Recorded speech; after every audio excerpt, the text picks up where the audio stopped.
I would have done this on Monday, but had a little bit of a cough, didn't know that I could get through it. So what I'd like to celebrate today is the birth of my mother, Madeline Marie Micciche, born on 3/31 of 31, a Depression baby, born in Brooklyn, New York, to a family of 9 children. She was the first in her family to graduate from high school. And she told me about her parents saying, why I mean, you're going to be a mom, you don't need to bother with that. Education was very important to her.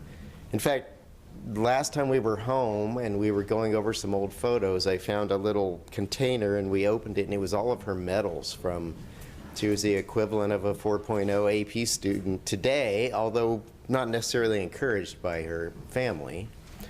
So she graduated and met my dad. He was the guy from the neighborhood in Brooklyn that she didn't really know very well. They got to know each other, became married.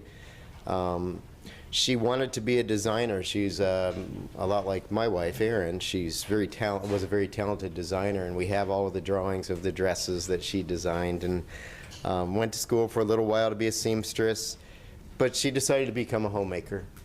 She had 4 children, and you look at all the old home movies and it's a lot like, didn't have the appreciation for all my mother did with all the birthday cakes and all the events that she put on until I see what Erin goes through today, my wife. They have a lot of similarities. But she was very active in our upbringing in demanding excellence while we went to school, always demanding that we do the right thing, Madam President. I remember at least on several occasions, but one in particular, she sent me on my bike to go get some things at the grocery store, and I came home and she went through the bag of groceries and there was an item in there that the checker did not include, did not charge me for. So I had to ride all the way back and provide evidence that I paid for that separate little item, which is how she's always lived her life.